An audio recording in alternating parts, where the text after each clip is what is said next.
Willkommen zu nach Deutschland und CrossFit Kalmar Fernsehen Avsnitt. Välkomna till CrossFit Kalmar TV igen. Nu står vi här 5 dagar efter att CrossFit Games slutade. Så hur känns det i kroppen? Ja, just nu känns det ganska stelt efter en 10,5 timme lång flygresa. Men efter tävlingen så känns det lite bra. Det kändes bra redan i måndag tyckte jag. Så flyget är väl en Games? Nej, det är väl på olika sätt. Men kände mig ändå väldigt bra efter Games som man jämför med. Då var det nog värre efter EM i år. Så då hade du inte tillgång till skidlurkockar och massager och isbad och skopmaskiner. Du slutade till slut på en 25:e plats i hela världen. Är du nöjd? Ja, jag är jättenöjd med den positionen. Vad var målet innan då? Innan så var målet att komma hit och känna att jag presterade mitt bästa på de individuella och tävlingarna som blev. Och sen se hur långt det kunde räcka. Och vad är du mest nöjd med? Jag är väldigt nöjd med allting. Jag har presterat egentligen under hela veckan. Men mest nöjd kanske ändå är över det första inledande triathlonet. Att jag tog mig igenom det. Det blev en liten kort där. Det var inte dina favoritövningar som kom upp? Nej. Vad är du minst nöjd med den? Jag vet faktiskt inte. Just när jag på tävlingarna har presterat så känner jag mig nöjd med allt jag har gjort. Det känns som jag har presterat på den kapaciteten jag har kunnat. Svårt att komma på någonting. Vad var roligast då?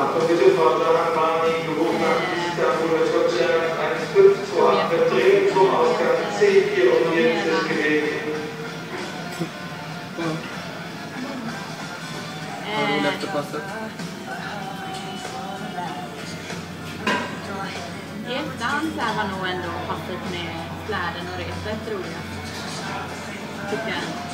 Jag hade förväntat mig att släden skulle vara mycket tyngre än vad den var. Ja, det gick inte säkert hur man på, men det var ändå en kul kombination. Och annars roligast har väl varit helheten runt allt. Både att få vara i San Diego innan och träna där och träffa flera duktiga atleter och sen så få vara på plats och bara spela hela Games. Jaha, jag antar att det är massa erfarenheter lika rätt efter hela den här upplevelsen. Så vad gör du annorlunda inför nästa år? Ja, nu blir det lite annorlunda för nu har jag ändå kontakt med CJ Martin och Sofie Hitler som kan hjälpa mig med programmering och upplägg av träningen. Så det blir mer att det blir en kanske långsiktigt upplägg mer nu framåt. Jämfört med vad det egentligen från januari som jag började träna mer, kunna träna fler pass.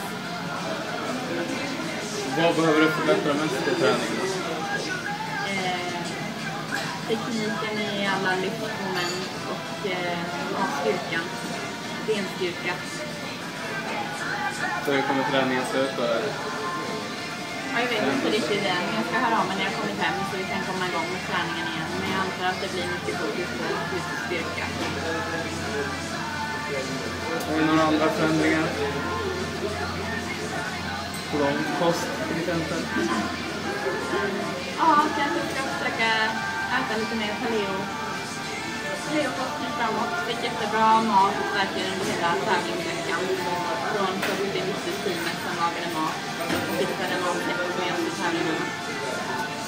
Du har fått lite löften av en pojkvän här också för att hjälpa till med den här biten. Ja. Ja, det är bra. Jaha, 25 i hela stora världen och 2 i Europa just nu. Vad är dina framtida mål? Ja, målet framåt är väl att kunna träna, fortsätta träna och se hur bra man kan bli.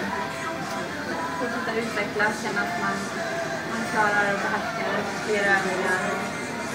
Kanske tyngre vikter också som sagt. Vilket är det jag behöver mest. Du har fått en väldigt stor respons på Facebook och bloggen. Har du märkt någonting av det under tävlingen? Ja, jag har haft möjlighet att kolla. Ja, möjlighet att vara inne på internet och kolla. Så det är klart det var lite kul att höra alla som har följt den och mina på en hemifrån. Och kunna följa det lite grann då. Jaha, sista fråga. Vad längtar du eller ser du mest fram emot när du kommer hem?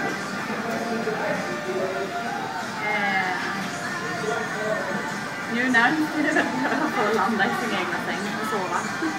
Komma in i rätt rytm. Nej men det ska bli skönt att komma igång med träningen hemma igen. Man har väldigt mycket inspiration och motivation. Patrik håller med om det där med sängen också. Så vi avslutar innan kameramannen däckar här. Tack och hej från Düsseldorf. Ja, Düsseldorf.